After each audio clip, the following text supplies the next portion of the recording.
योगेंद्र जी, एक जो आम आदमी है ना, मैं भी कंपनी चलाता हूँ, हमारे ऑफिस में आज कई एम्प्लॉयज़ हैं, भगवान की कृपा से बहुत अच्छे एम्प्लॉयज़ हैं हमारे।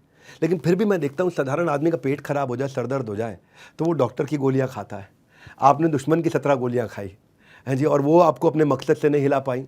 मैं ये कहना चाहता हूँ कि इतनी मुश्किल के पलों में आप इतने मजबूत कैसे बने कि 17 गोलियों के बावजूद आप दुश्मन को छोड़े नहीं, इधर बंकर फोड़ उधर बंकर फोड़, कैसे किया आपने ये? एक तो ट्रेनिंग थी हमारी ट्रेनिंग का जो जुनून है उसमें जुनून पैदा कर दिया जाता है। दूसरा एक इन्वायरमेंट जो होता है, एक सैनिक भी उसी माँ की तरह देखता है, माँ की तरह सोचता है, माँ की तरह करता है। जिस तरह से एक माँ बाहर है और घर के अंदर बच्चे कमरे में आग लग जाए, उसका बच्चा अंदर है, तो माँ कभी ये सोचेगी नहीं कि मैं जल जाऊंगी, वो कूद जाएगी कमरे के अंदर और वहाँ से बच्चे को निकाल पाती है।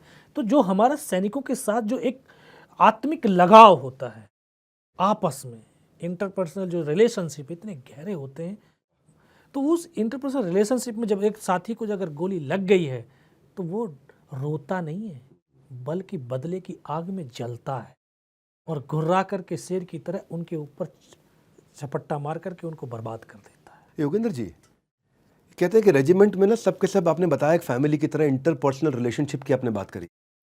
आपने बोला आपस में आत्मीय संबंध होता है तो मिल करके युद्ध करते हैं।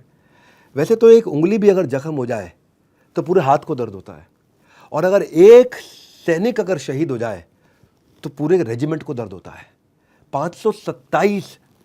मैं ये पूछना चाहता हूँ, अपनी आंखों के सामने अपने कई दोस्तों को खोते हुए देखा, उनके शव को पीछे छोड़ करके आप दुगनी ताकत के साथ दुश्मन से लड़ने का इस हिम्मत को जुटाते कैसे थे? जो एक मैं आपको बताया कि जो हमारी आत्मिक जो लगाव है, एक जो हमारा आपसी संबंध इतने गहरे हो जाते हैं, बहुत गहरे होते हैं। तो मैंने तो उन पलों को जिया है जो लोग फिल्मों के अंदर देखते हैं कि गर्दन कटती है धड़ चलते हैं, मैंने उन पलों को भी जिया है। मैंने उन पलों को भी जिया है कि एक सैनिक का एक अंग कटता है लेकिन अंग की परवाह नहीं करता, फिर भी एक हाथ बचा है तो एक हाथ से राइफल लेकर के वो आगे की तरफ बढ़ता है। मैंने उन पलों को जिया है कि मेरे सामने मेरा साथी मेरे फर्स्ट एड कर रहा है और यहाँ पे उसको गोली लग रही है, इधर से खून की फुहारें छूटते हुए पीछे की तरफ लेटता जा रहा है।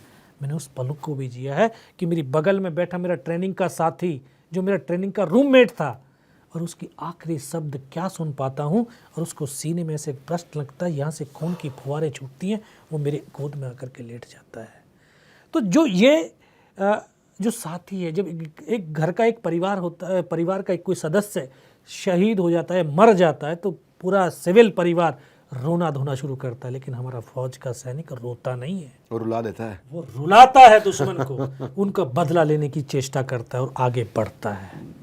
वही हमारे देश की सेना के सैनिकों की वो ताकत, वो सोच है कि वो सोचता है कि चाहे शरीर गोलियों से छलनी क्यों ना हो जाए, अगर रक्त का एक कतरा भी बचेगा और आखिरी सांस भी बचेगी तो वो सरजमी को छोड़ेगा नहीं।